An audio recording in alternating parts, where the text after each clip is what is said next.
Before we dive into the show, if you're looking to make some picks on the NFL playoffs, check out Underdog Fantasy's Pick'em game. You just choose higher or lower between 2 to 8 players, and you can win up to 1,000 times your entry. If you click the link in the description and use code RULE, you'll get up to $1,000 in bonus cash and a free pick. We'll be using Underdog to make some picks throughout the rest of the NFL playoffs, so thank you to them. And they have plenty of other sports on tap as well. So click the link in the description, use our code RULE, and get up to $1,000 bonus cash and a free pick. On today's episode of The Unwritten Rule, we recapped the Texas game for Mizzou men's basketball. Also looked ahead, of course, to Ole Miss here coming up on Saturday.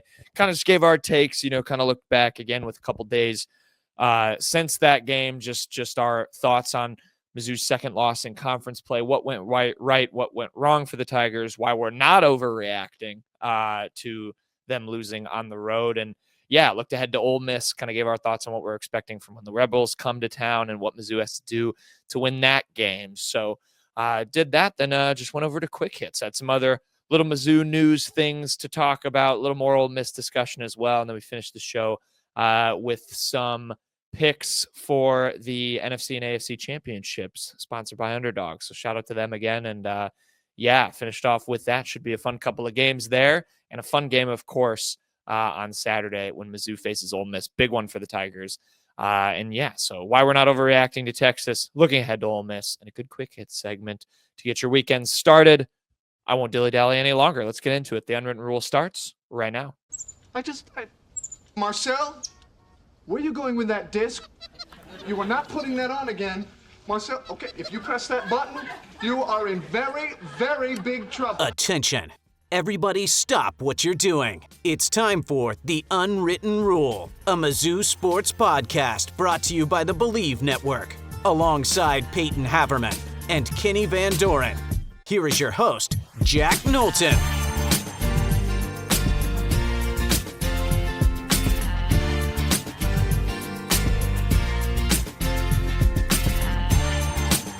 Welcome back to The Unwritten Rule. Today is Friday, January 24th, and it's another L for Mizzou men's basketball. Back in the loser column. It was fun to win for a little while, but, the Tigers were bound to drop one eventually, and they do indeed in SEC play. Their second loss, of course, lost their opener at Auburn, and have now made it 0 for 2 on the road, falling by 8 to Not Texas. true, Jack.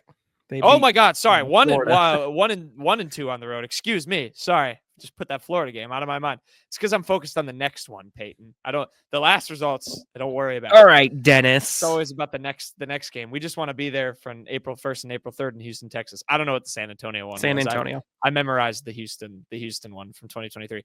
Anyway, Mizzou loses to Texas. They do have a win away from home in SEC play, but did not get one against the Longhorns, falling 61 to 53 in this was a clunker for me just on the watch. I did not have an enjoyable time watching this. There's sometimes when losses happen where you're like, at least that was a fun basketball game. I did not have fun watching most of this game. There were about 5 combined points in the first 10 minutes of the game. I think Mizzou I know was on track at one point to finish with 16. I think they had 4 with 10 minutes left in the first half. So not a great start. And to me, I want to start, get y'all's thoughts first on the end of this game, because that's what really frustrated me. It was a bad start, a sloppy start on the road. To me, it was a worse ending. I saw so much ISO ball at the end of that game. There was a lot of reminiscence of last season, where it was a lot of players kind of standing around, letting one guy isolate and try and go score, led to some ugly missed shots. And then, of course, Texas, and we'll get into why, capitalized on their own offensive end, with every opportunity they were given by Mizzou. But what did you guys make of the final 5 minutes? Because I thought it was. Am I too harsh for saying it was a little 2024-esque? Because I didn't like it. I was pretty disappointed how they ended that game. I mean, it was a frustrating end of the game for sure. It was Missouri really, outside of the first few minutes of the second half, never ever was really clicking offensively. Credit that to Texas. I thought they played really, really intense on the defensive end. They did a great job. I think it was mostly man from them, and they just made sure guys like Caleb Grill never had an ounce of space. They were going to make someone else beat them.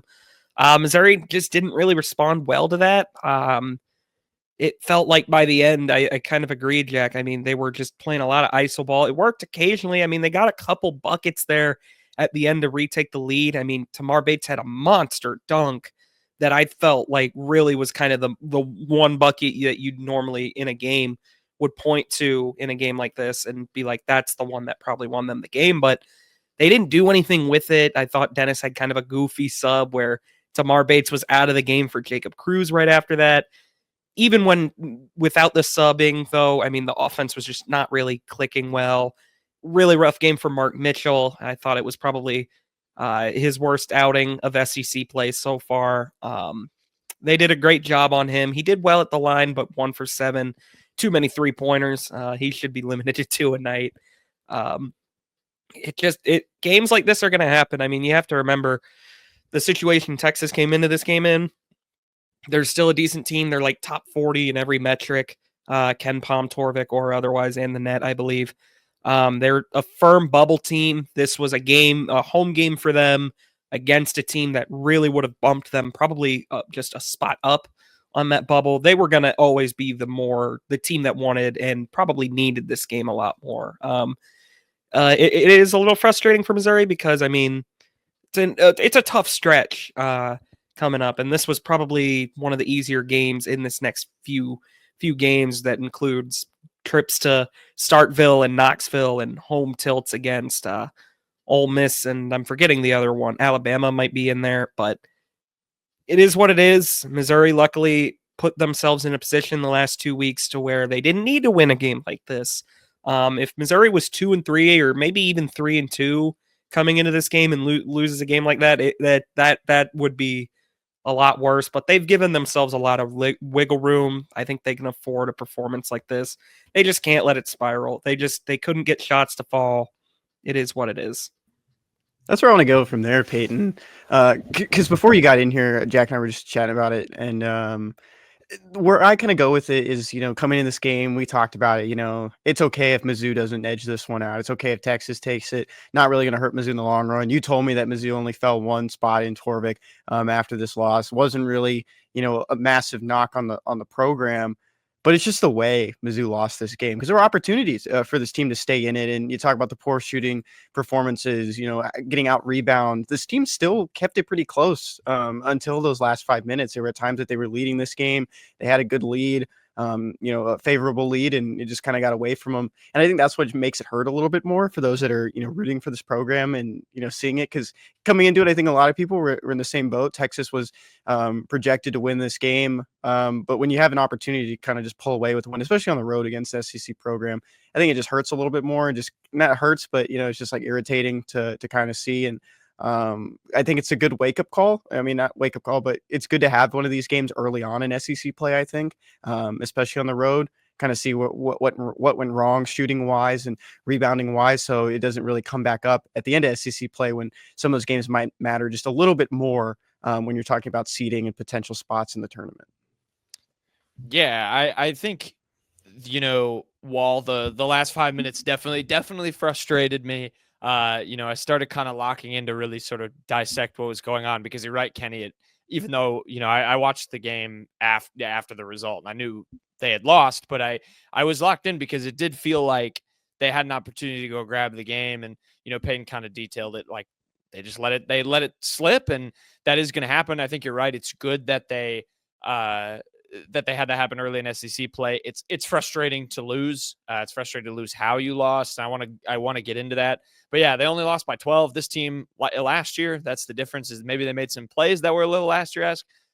This team loses this game by 20 plus because Texas, you're right, Payton, I think deserves a ton of credit for how they defended. Caleb Grill they were in his grill every catch. Like it was, I mean, sorry, did I say 12? I meant lost by 8. I don't know where I get 12 from. My brain's not working, but Caleb Grill every catch, like it was contested. I think Texas kind of, dragged Mizzou into a rock fight. I heard them say on the broadcast that's kind of what Jerome Tang wanted to do. They knew how free scoring this Mizzou offense can be. Rodney Terry, you mean? Did I say Jerome Tang? What am I Oh, you doing? Playing Kansas State. I'm off. Well, they have Arthur Kaluma too. That's why. I'm just associating it with Jerome Tang. Rodney Terry, Gus Fring. He kind of talked about that. They dragged Mizzou down, and yet still Missouri, I think, showed at times that they could kind of play like that and still compete a little bit. I like that they were still trying to get to the line. Now, missed free throws were a big problem for me in this game. But for me, and I think for you guys too, the definitive thing, the offensive rebounding. I mean, I don't care how scrappy the game gets. If it's gonna devolve into that, I mean, 20 second chance points, 14 offensive rebounds for Texas. You're not going to beat hardly anybody if that's what you're giving up. Arthur Kaluma, shout out Kansas State, had 6 boards. I think he had 10 total, 12 total. There was the one at the end of the game where he rebounded it over like 4 people.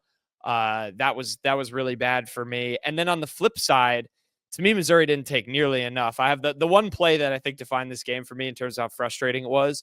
It was with about 16:30 left in the second half. 3 straight kind of misses. It was a long miss and then 2 kind of taps. They got the ball back, missed the bunnies, despite getting the offensive rebounds. And then Trent Pierce committed a foul 94 feet away. Texas got free throws. And I felt like that was the difference for me. It was Texas was really aggressive. They kind of wanted it more on the offensive glass, and they took advantage of their opportunities. 20 second chance points isn't going to do it in any game, Payton. Yeah, no, 100%. And look, Missouri's been pretty damn good on the boards so far in SEC play. I mean, they only lost by 1 to Florida, who is the best rebounding team in the nation. And that's really because Florida just swallowed up like 8 of them in the final minute. So Josh Gray in particular has been pretty good for this team rebounding wise. Just throughout SEC play, it was just an off night in every regard, particularly on the boards. I mean, it was just guys falling asleep, not boxing out properly.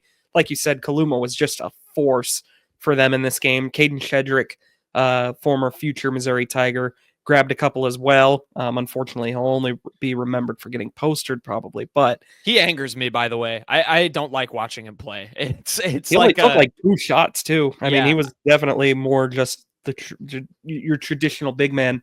But no, you're right. I mean, Missouri just, whenever they did get their occasional second chance points, they hardly, or second chance opportunities, they really hardly did anything with them. 4 second chance points is just not enough.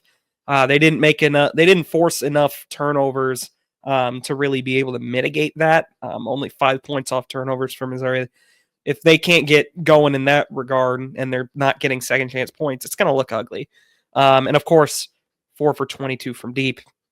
It just, games like this happen where it's not your night. It was really, I mean, look, it is frustrating. I'm not trying to excuse that. It is definitely, people have the right to be frustrated by this one because it was very winnable. Missouri was up 4 pretty late, like in the final 8 minutes. I think they were still winning this game. But yeah, it just was a night where Missouri couldn't really find the right mix.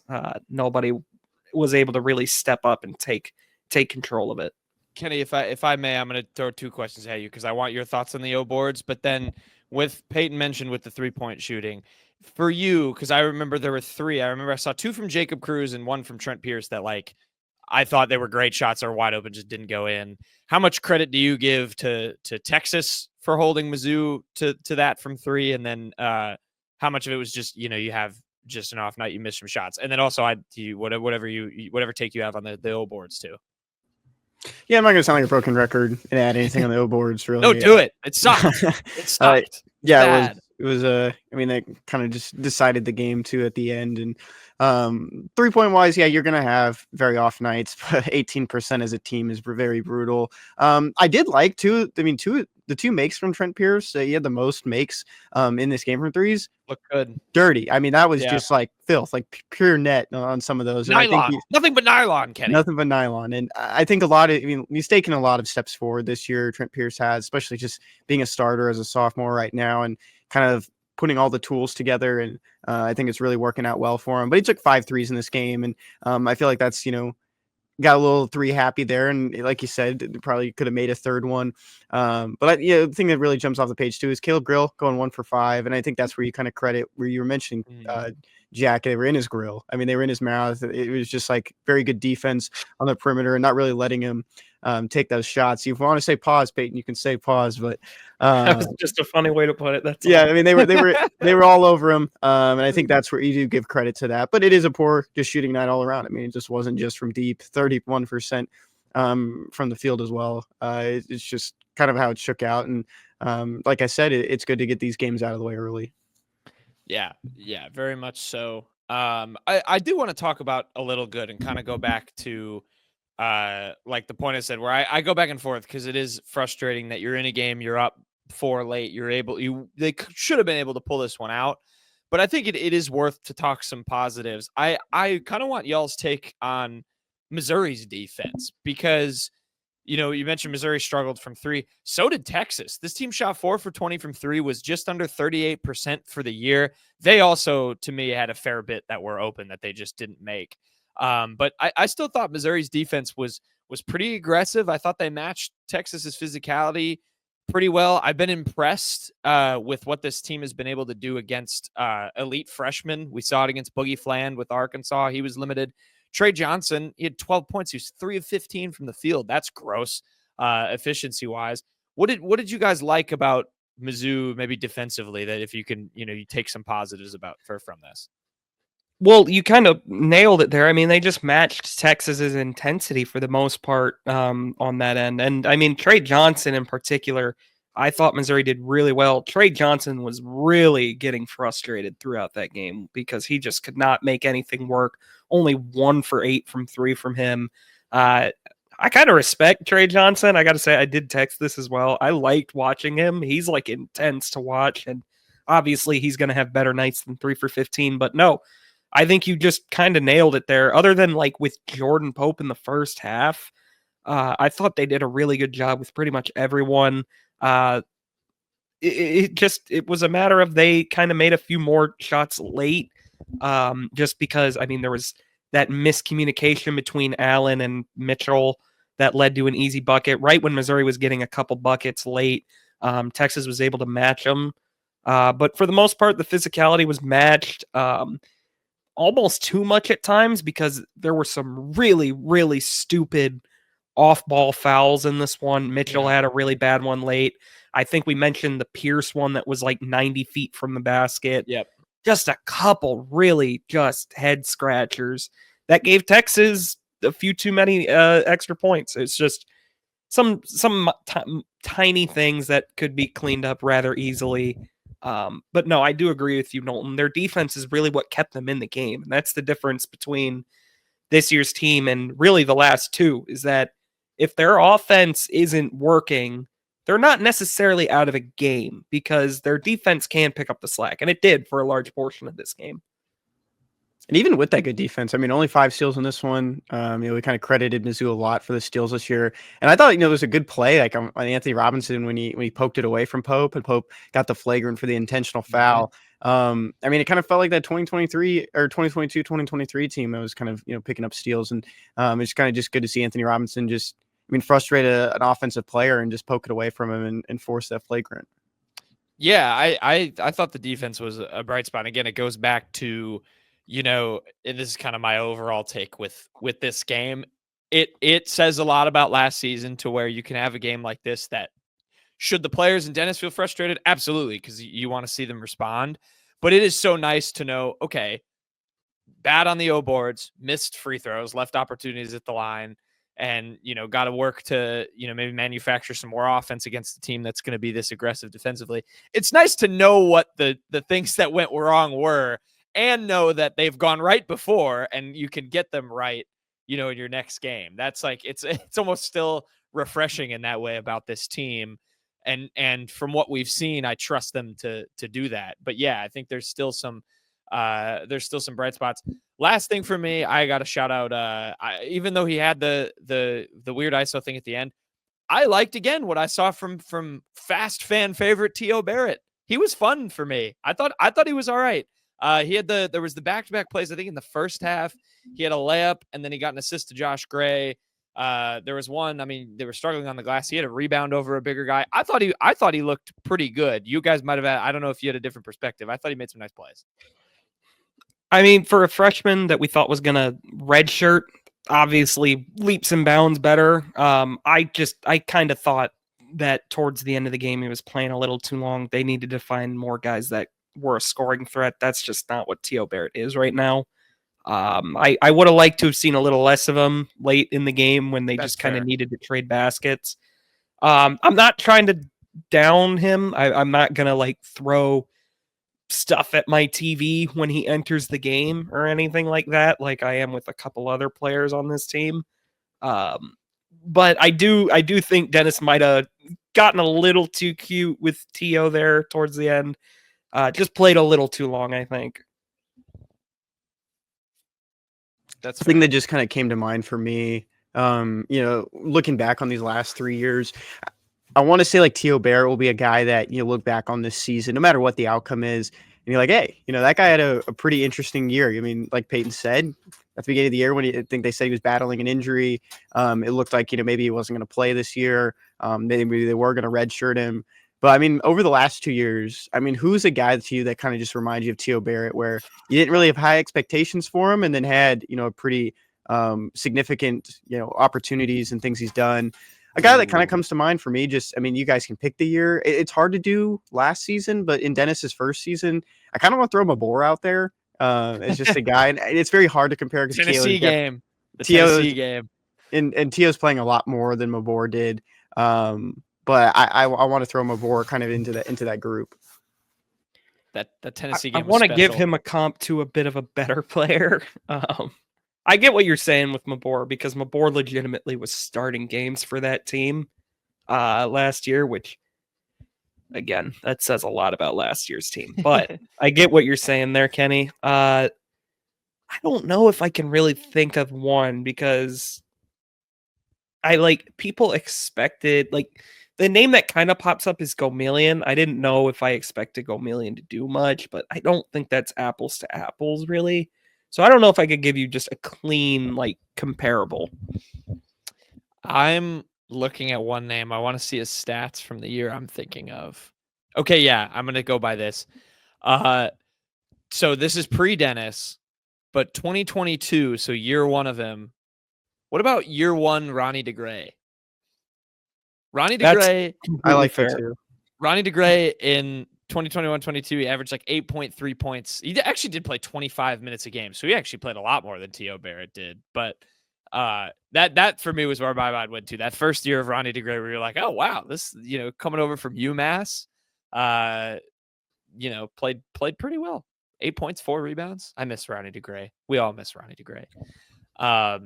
Yeah, I thought T.O. was. I thought he was rock solid. I do agree, Payton, though. I think 12 minutes is probably too much. That I can get behind. It was mostly his first half things that I was like, this is good, and then it kind of contributed to the mess at the end. Was there anybody else deserve a shout out in this one? I don't really know if there's much you can pull from. We kind of mentioned them all, but Aiden Shaw played for the first time in 4 games, I think. 3 games, something like that. He didn't do much. He played 3 minutes. He was a +3, best plus minus on the team. I'm confused why there's 2 just vacant plus minus categories for, what is that? Is that Caleb Grill? That's the other one. They just don't have box plus minus ratings. Just empty. Too hard to calculate. Or it was too negative that they wiped them off the map. No, I'm sure that's not true. Yeah, this is one, like we said, coming into it, that Mizzou could lose, and they did. They dropped one on the road. You do want to see them kind of perform better on the road, because they, I've played a lot of home games this year, and we've seen the Memphis loss on the road. Obviously, they played well against Florida, so we know they can do it. But you're probably going to need to grab one of these games. We'll see though how SEC play goes. Like Payton said, with the cushion they've built through those first couple games, it's a significant one, as seen by you lose a game, you only drop one place really in the metrics. So Mizzou falls to Texas, but they move on. They're going to come back home on Saturday to face an Ole Miss team. And this, to me, you guys, I was thinking about this game today after I had Mizzou on the brain after I watched this game. First of all, Ole Miss, 5 p.m. Saturday, SEC Network. You can watch that game. Back in Mizzou Arena, I am kind of, I mentioned the thing about the road games.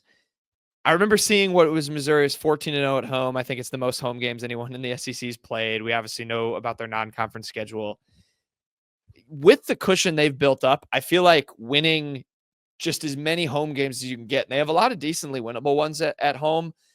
To me, this is a must win now. I know we kind of talked about Texas. I think you need to come out and make a statement against Ole Miss. This is a good Ole Miss team. They beat Alabama at home. They started out 4-0 in conference play, lost to the Egg Bowl of basketball to Mississippi State, another good team. I think Mizzou has a chance to make a statement here. I'm going to be really watching this one in terms of not only how they respond to some of the bad against Texas, but this feels like a game they can win and a game that will, to me, give them a nice resume boost because I think Ole Miss is legit. They're well coached as much as their coach is a scumbag. But I'm like kind of gearing up for this game. I think this is a big one that Mizzou, if they can win this, makes a real statement here.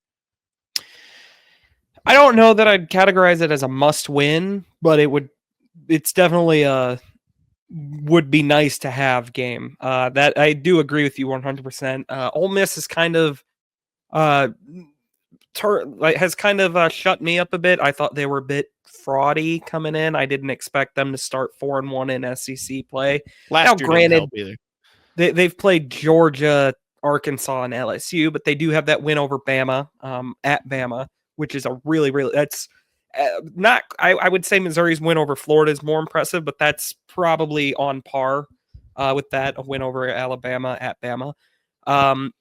Just a couple things about this Ole Miss team as well. They have two of their top 4 scorers are Matt Morrell and Jamin Brakefield, who, if you've been paying attention, you'll know those names because they've both been at Ole Miss for 845 years. They're both good offensive weapons. They were, I remember a couple of years ago, Brakefield in particular just shot the lights out of Mizzou almost. In the last SEC game of this regular season game of the year. But what really is Ole Miss's calling card is their defense, and that's not a surprise under Beard. On Torvik, 15th best team in the nation in adjusted defensive efficiency. They keep teams off the 3-point line. They're 21st in 3-point percentage against, with just 29.3% of their opponents' 3-pointers going in. They don't turn the ball over offensively either. They're second best in the nation at avoiding turnovers, 13.1%. Very, like you said, Knowlton, they have they have calling cards of a well-coached unit. It's a tough team. Now again, it's at home. I'd hope it would turn into a sellout. I'm sure it's close, if nothing else. And there's definitely ways Missouri can win. It's kind of a clash of styles. It's just going to be, can Missouri kind of set the tone offensively? Are they going to be able to find a way to score to force turnovers? Ole Miss also has some pretty pedestrian offensive stats. They're in effective field goal percentage, just 105th in the country. So maybe another rock fight brewing. Who knows? I kind of like Missouri in this one. I do think they'll respond well. People are going to be real upset if they lose this one. I will still not be in panic mode if they lose this one, but it would be one that I think they really would be better served getting. I think this Texas game coming before is probably kind of helpful as well. Coming out of a game where you had poor shooting, you definitely want to get back on track. We've talked about it, not getting too high or getting too low after some of these wins and some of these performances. And I think that's one of those things, just a wake up call early on. My only thing just about this game, Mizzou found a team with a pretty easy non-con schedule, just like their own. And this one playing Long Island, Grambling, Oral Roberts in there, BYU. Who's got some good recruits coming in. But Lindenwood, Southern Miss, Southern, Queens College, played Memphis too, just like Mizzou. So there's some overlap in there, but kind of a crappy non-conference schedule, just like what Mizzou played. So I did find that pretty funny. Well, they were the big team last year that I think they went 13-0 in non-con, and then did they make the tournament? I don't even think No, they made the weren't even tournament. close to the Yeah. tournament by the end. They were real bad in SEC play. Yeah, they Missouri collapsed. almost beat them both times they played, but That's right. did not do that. I can throw a couple other things about how they play. I mean, we talked about, especially in the last 5 minutes against Texas. Oh yeah, that's right. Look at that That's end right. of SEC play. That's right. That's The 2-9 in their last 11, and the 2 wins were Missouri. Yeah, if you're not watching on the YouTube, as Payton explained, Ole Miss went 2-9 in their final 11 games. Those 2 wins, 79-76 at home against Mizzou, and then 84-78 in Columbia on March 2nd. Mizzou, of course, went 0-18 in SEC play. I mentioned the ball movement against Texas. As you know, we talked about it in the last 5 minutes where it kind of disappeared. That cannot happen against Ole Miss. They switch everything. They are really, really fast. They are not a big team, like Payton mentioned. Their scoring numbers aren't great. They, Brakefield. They have Sean Padula, who they brought in from Virginia Tech. He was a highly touted transfer. I know Alabama wanted him. He's their leading scorer this year. They Brakefield, Morrell. They have guys who can score and are not going to be phased or crumple going on the road. Jalen Murray can shoot the cover off the ball. The one guy I'm going to throw out there, because he absolutely torched Alabama and will do the same if you're not careful, is their one center. Their center's 6'9". His name's Malik Dia. Plays like 18 minutes a game. He's averaging like 9 and 6.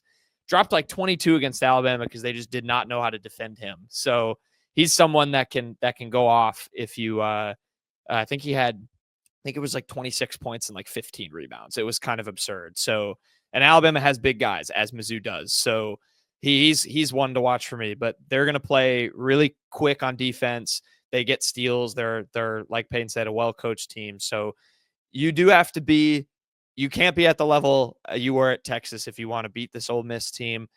I agree with Payton. I think back at home, to me, it's just now like, it's a defend home court thing. You haven't lost at home. Keep that going. Make that a statement. Turn Mizzou Arena into a fortress. I think this is a turn Mizzou Arena into a fortress game. That's what I think. It's a ranked game at home against a team that can beat you, but you're probably going to be favored by a little bit in. Go out and show your own fans and the country why. That's to me where I stand with this game. And of course, look better than you did against Texas, because you can't let that spiral. So yeah, this will be a fun one. I'm really excited to watch this one. These are two really good teams. I think that like we've all noticed have kind of surprised people. So Mizzou Ole Miss. Like I said, 5 p.m. Central Saturday, SEC Network. What better way to spend your Saturday evening than watching the Tigers and the Rebels duke it out? A ranked matchup. No one would have predicted that. I don't think you guys would have. We would have never said that preseason, a ranked matchup between Mizzou and Ole Miss. I think we would have thought, this is like 1-4 versus 0-5 in the SEC at this point. Should be a fun one. So that's hoops talk. Exciting time still for Mizzou men's basketball. Let's see how they respond to the loss at Texas, and we'll respond to this segment of the show with another segment of the show. It's called Quick Hits. We'll go to that.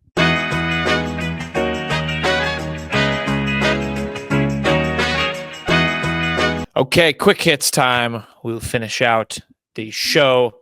We got Jersey of the Week. Kenny, what's your Jersey of the Week this week? Good sir.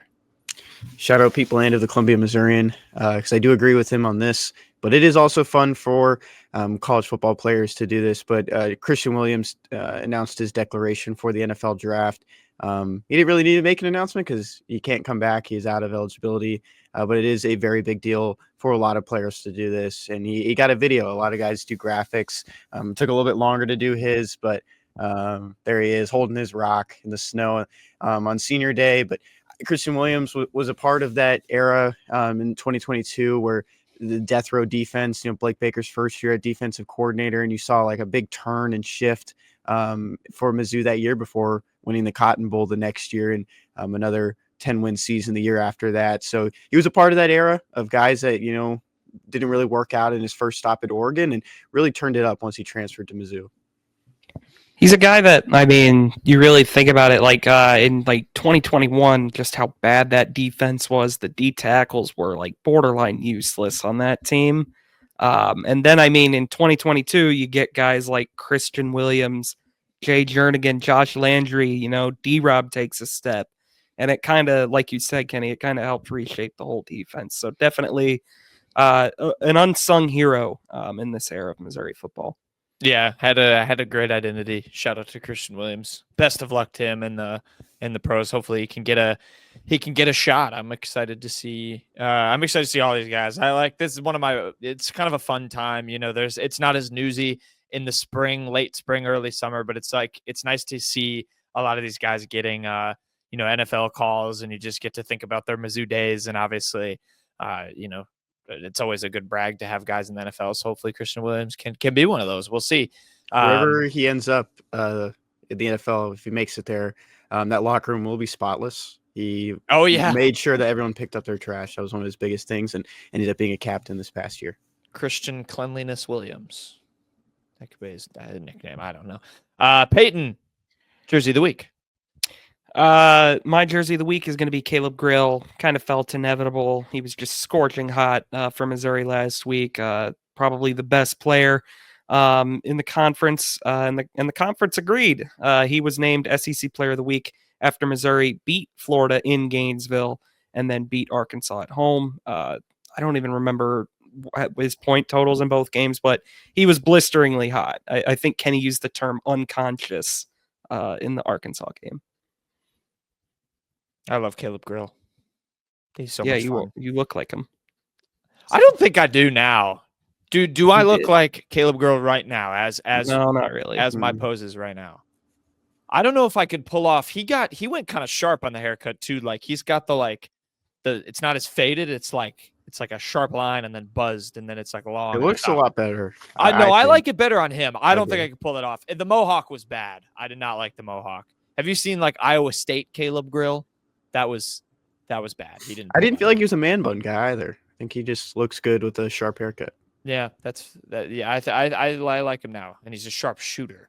More importantly, shout out to Caleb Grill. I'm sticking in the SEC basketball sphere because if you are watching on the YouTube, you'll notice where a different fits. That's because we're recording this portion of the show one day after we recorded the first portion. Little glimpse behind the curtain, and I say that because Tuesday night it was a crazy one. My Jersey of the Week is going to go to Manny Obaseki from Texas A&M.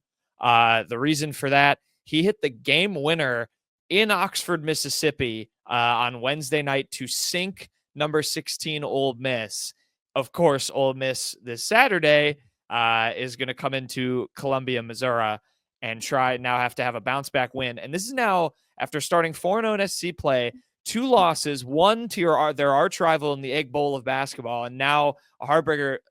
Ole Miss was leading this entire game and lost in the Texas A&M's first make. So I ask you guys this with that. This is why I wanted to make Manny Obaseki my Jersey of the Week. Are you guys more nervous now that an angry Ole Miss is going to come into Columbia, or do you think they're going to be reeling after 2 pretty tough losses in their last 2 games? I would have definitely preferred if they had won this game. I think it definitely makes it harder for Missouri because now Ole Miss definitely feels a lot more pressure to win. And I mean, not that they were going to just roll over and just not try against Missouri if they came into the building 5-1, but it definitely ups the ante a bit. It feels like this game is a little bit closer. I know that rosters change every year. And you have different coaches too, with Chris Beard taking over in the recent years. But last year, we brought it up multiple times now. Those 2 matchups against each other. It was the closest wins, the only 2 wins Ole Miss had in their last 9. A lot of these games have been pretty close, and I think it's always a good matchup at the end of the day. And I think either way, you're going to get a good product on the court. I usually am in agreement with Payton, and just kind of for some reason, I started to think the other after they made this shot. I just think the way they lost, you're leading the whole game and you blow that. I almost think could it be the start of some sort of spiral? But I think you guys are both right. I should probably give myself a reality check. You'll probably get a hungry Ole Miss on Saturday, but that was a big one. I just, crazy results. The SEC is a wild league. First lead of the game. And last shot. So there you go. I like Next. No Captain. He's the main bird. It's our Shawnee's Main Birds of the Week. Kenny, your Shawnee's Main Bird of the Week. This one was kind of fun. I was just like doing a drop down on the coaching staff for when I was putting in like a recruit. They got an offer from Mizzou, and I saw Steve Wilkes' name was still on the drop down. And then at the same time, he got a new job. Steve Wilkes will be the defensive coordinator under Aaron Glenn for the Jets, according to Jordan Schultz. So Was this official? it's still the report. I have not seen the Jets post anything yet, but this is who the staff who's kind of lining up at DC. Yeah, no, I mean, I believe the report. Jordan Schultz has been right on plenty of times in the past. I just hadn't seen if that was official, but there you go. Steve Wilkes still floating around in the NFL sphere. Yeah, good for him. Jets have they need something. They need some sort of pop after the failure of Aaron Rodgers' first full season healthy. Maybe Steve Wilkes gets that DC right. Him and Sauce Gardner. See if they can get something. See if they can get something going. Yeah, congrats to him. We'll see how the Jets are. Payton, your main bird. If you care to comment on any sort of NFL coaching search, Payton, too, feel free. I don't nothing, no pressure. Why did something happen? Your avenue. I don't know. I know a couple teams are looking for new head coaches. I know some hires were made. Anyways, my bird is going to be Sean Weatherspoon. If you're looking for a bird connection, he played his whole NFL career for bird teams. He went Falcons, Cardinals, Falcons. And he got a cool card in MLB The Show or MLB The Show. College Football 25 cut Ultimate Team. He got a 96 overall card. I already own it. I was sitting on a large chunk of coins in cut, and so I went ahead and got me some silverware on my defense. Get it? I got a spoon. Weather spoon. I thought the first time he said cut, I thought he meant like cut saying MLB The Show. And I was like, I'm absolutely not cutting that. That is a blooper that is staying in. Yeah, this is a sick card. Kenny, are you gonna get it on an Ultimate Team? Probably not. I've kind of slowed down on the game. I will throw out there that Larry Roundtree III is also getting a card. Whoever's in charge of these cards, especially late in the season, must be a Mizzou fan. Like, it's getting kind of out of hand how many Mizzou cards are getting there, especially 95 plus, 93 plus cards. Peyton's making a full team. I want Peyton to post it once this game is officially dead and the new one comes out. You'll see it. It's all Mizzou guys. His primary players are all Mizzou guys. He has Brady Cook. He has Daniel Blood, which is hilarious. That Daniel Blood is a 93 card. Yeah, he's rocking it right now. I have Zion Young. I have Weatherspoon. Carnell. I do have Dalen Carnell. I do have the Luther Burden card, but he's on my bench now. Yeah, I have he needs an update from the Mizzou fan. So he needs an upgraded card.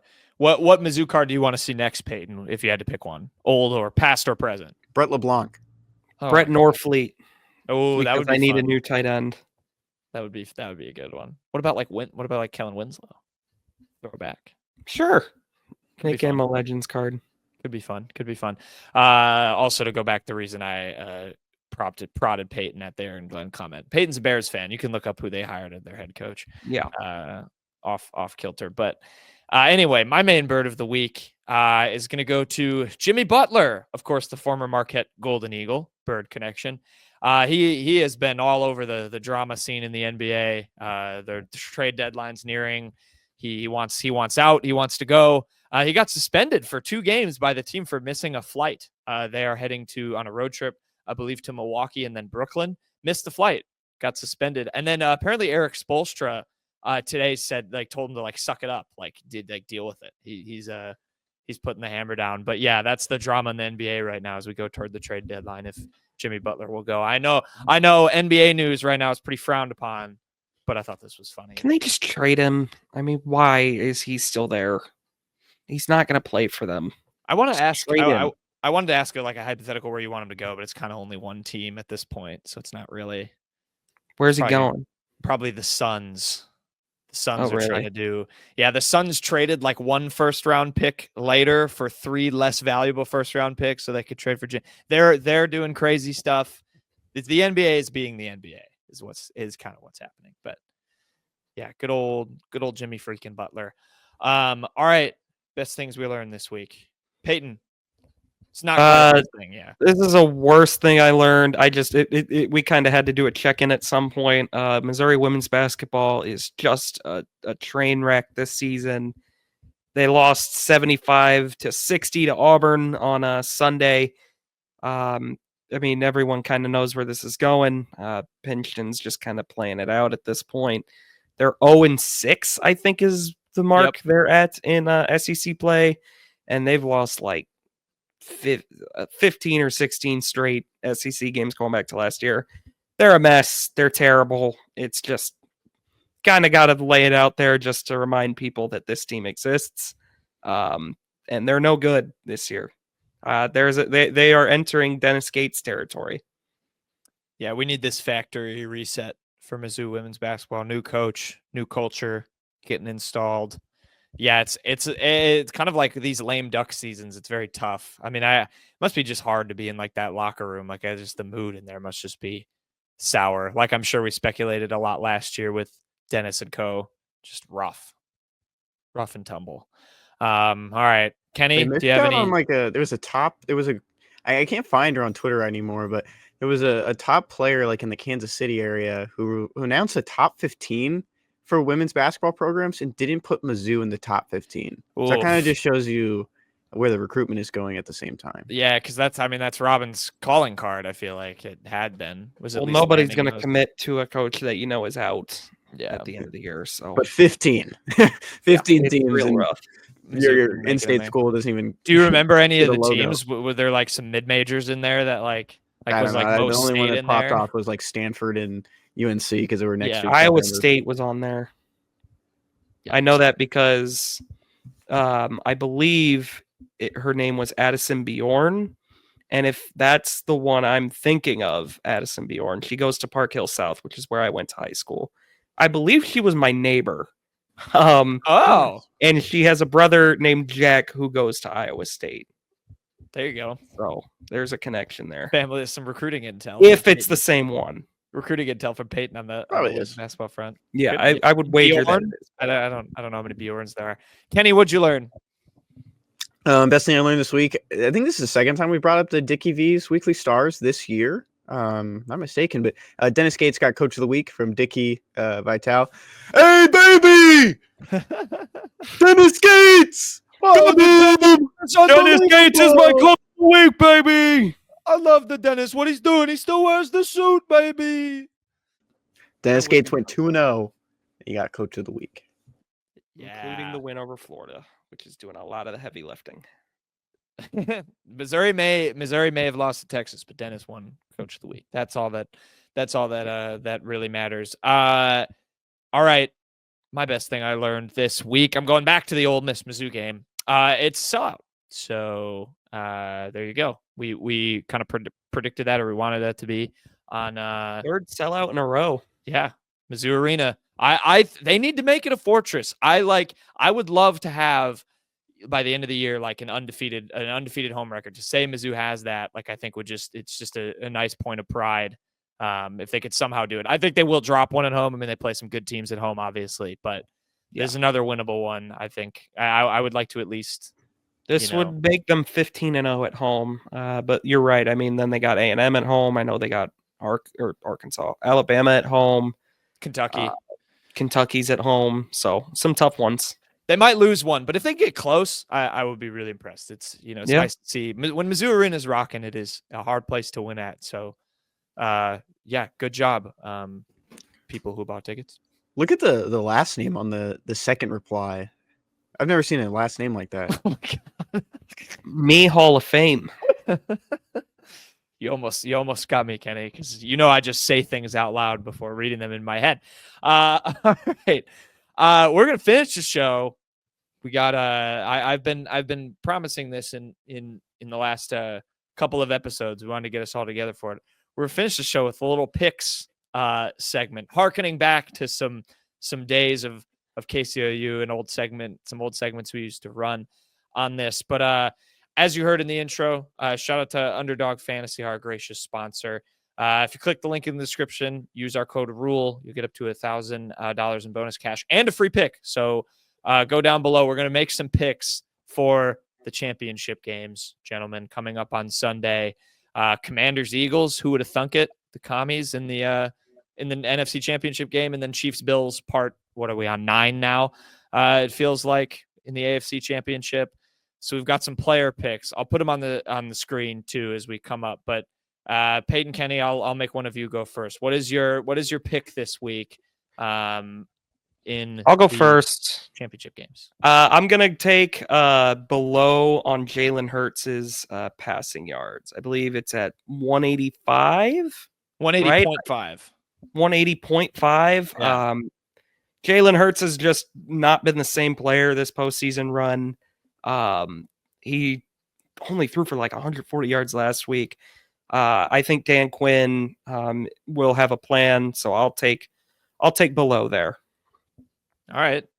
So you're not banking on Hurts. Kenny, what's your pick this week for the chip games? Oh yeah, Kenny has supplemental information for us. This is I'm going to take higher on Jaden Daniels rushing yards. And if you're watching on the YouTube, this is why. Wait. Did you have the wrong clip up? Yeah. Oh my God. Didn't even execute the There it troll is. right. There it is. There you go. There he is running around. The only he game I can think of where Mizzou up in this game. he's running around. This game was tough. That LSU team is. I've seen 2 pass plays, and you're going on the rushing yards. All right, I'm going kind of a funny one. Speaking of just SEC, players that you'll remember, I'm going to go higher on Ray Davis rushing touchdowns. It's at 0.5 right now, so he would just need 1. He scored last week for Buffalo in the divisional. Of course, I feel like people will know the name Ray Davis very, very well. I think Kenny tried to say something, but his mic's muted. I like Ray Davis above. I think he's going to score again. You don't like Ray Davis more than Kenny, and I like Ray Davis. Yeah, you don't know. You don't know about the Ray Davis lore. You don't know about the Vanderbilt days. Yeah. What's the Ray Davis lore? Fill me in. Kenny and I just think he's just thought he was a good player. We knew when he was at Vanderbilt that someone was going to get him like in the SEC to the next year. You saw the vision, did you? We saw it. We legitimately did. Like we were fans. No, I respect. I mean, he's been great for Buffalo. I got him higher than 0.5 rushing yards because I think, or 0.5 rushing touchdowns. I think he scored last week. I feel like Chiefs Bills too. There's always someone random that scores in that game. I feel like every year there's someone who I'm like, who the hell? And not that Ray Davis is super random, but he feels like he fits the mold. There is a famous clip of Ray Davis when he was at Kentucky, where the broadcast mentioned that when he was an orphan, no one wanted him. But when he entered the transfer portal, everyone wanted him. Oh, yeah. And that was, one of those things ESPN, really does a good job in, finding those, tragic stories and showing how they persevere. But that one felt a little bit that was a weird delivery. Yeah. Not greatly phrased. All right. Well, let's do it real quick. Predictions. Who goes to the Super Bowl? I'm going to say we're getting Chiefs-Eagles rematch. I want Bills Commanders.